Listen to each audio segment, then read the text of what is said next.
जेणेकरून तुमची मुलगी उद्या पळून जाऊ नये, तुमच्या मुलांना दुसरी काढून नये किंवा मुलगा पळून जाऊ नये. या घटना भरपूर घडत आहेत. आता मातंग समाज भरपूर प्रमाणात अशिक्षित समाज आहे. म्हणून विशेष करून आपल्या संततीकडे लक्ष द्या. लेख तुमचे असो का आमचे असो, कोणाची असो, मोबाईलपासून सावध ठेवा. तिसरी गोष्ट, आपल्या जीवनामध्ये एक नियम असला पाहिजे. आणि ते नियम म्हणजे कोणता, की तुम्ही इथं चुकत नाही, तुमचं जीवन कुठं चुकीच्या मार्गाने नाही चाललं.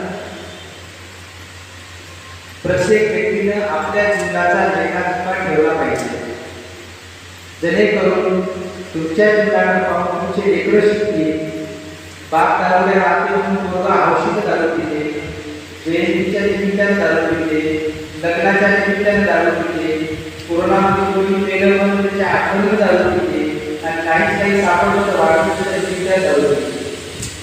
पिण्याचं फक्त व्यक्ती आहे, पिणं हे त्याला व्यसन आहे. पण कृपा करून या व्यसनाला डोळ्याच्या नजरात करू नका. ज्या दिवशी तुमच्या पोरानं दारू पिली, त्या दिवशी त्याला ताकीद करा, त्याला बोला, त्याला असं झाका की त्याला आयुष्यामध्ये किंवा त्याला हात लावू नये.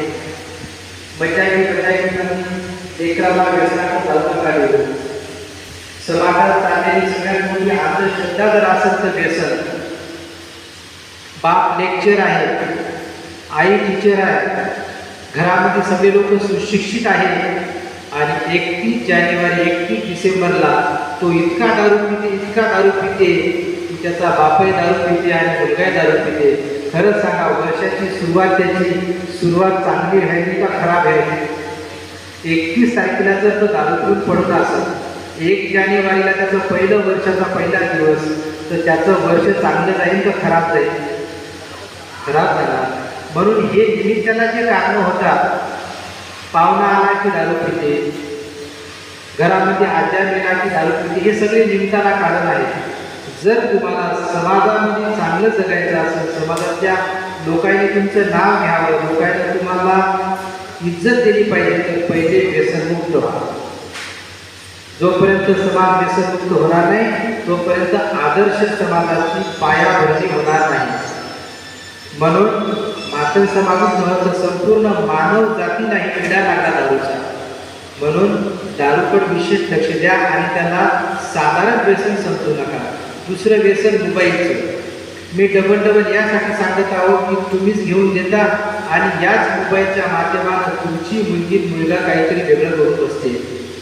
लाडानं घेतलेला मोबाईल केव्हा तुमच्या इथे युवई आणि लीन बनून आणते हे बघायला लागत नाही. आणि त्याच्यानंतर तुम्ही येता महाराजांकडे, पोलीस स्टेशनकडे, त्याच्यातून लिहिलं पाहिजे. कसं लिहिणार? ॲड्रेस सहित, मॅसेज सहित एकूण एकाला ते रिप्लाय देतात. बापाला माहीतही नसते, मायला माहीतही नसते मुलगी काय करते. म्हणून मोबाईल हे साधारण नाही, मोबाईल हे तिसरा व्यक्ती आहे. चांगला बी आहे, खराब बी आहे. म्हणून अण्णाभाऊ साठेच्या जयंती निमित्ताने आपण सगळे एकजण संकल्प करा की दारू घरातली कमी करा. सोडणार तर ना तुम्ही, पण कमी करा. तुम्हाला समाजात इज्जत मिळेल, समाजातले चांगले लोक तुम्हाला जवळ बसवतील आणि तुमच्या लेकरावर चांगला संस्कार पडेल. नाहीतर दारूमुळं काय काय होते हे तुम्हाला सर्वांना माहीत आहे. विशेष करून शिकण्याकडे विशेष लक्ष द्या. खेड्यातली पोरगी पळून नाही चालली. माझ्याकडे जे लोक येतात तेच मी स्वानुभव तुम्हाला सांगतो. जे कॉलेजला जातात, ट्युशनला जातात, ह्या मुली घर सोडून निघून जाण्याचा जास्तीत जास्त टक्केवारी आहे. म्हणून शिक्षणाकडे जाताना मुलीकडे ते बी जबाबदारी द्या की ती कुठं फसत नाही, तिला कोणी वाममार्गात लावत नाही. आपण म्हणतो की माझी मुलगी शिकायली, पण ती शिकायली ठीक आहे, पण ती कुठं शिकायली, कोणाबरोबर शिकायली आणि दुसरं मोबाईलवर काय शिकायली, आपण हे लक्ष दिलं पाहिजे. जेणेकरून आपली मुलगी आपल्या ताब्यात असली पाहिजे. प्रत्येकालाच वाटते की आपलं लेकरू शिकावं आणि पुढं जावं, पण आपलं लेकरू असं काही शिकते की ते पुढं तर जात नाही, पण तुम्हाला पुढं घातल्याशिवाय राहत नाही. तुम्हाला सगळ्यांना भुका लागल्या असतील, बोलायचं बरंच काही होतं. आपण काल परवाच भेटलो सगळे. मला वाटतं आपण सावड्याला भेटलो ना का?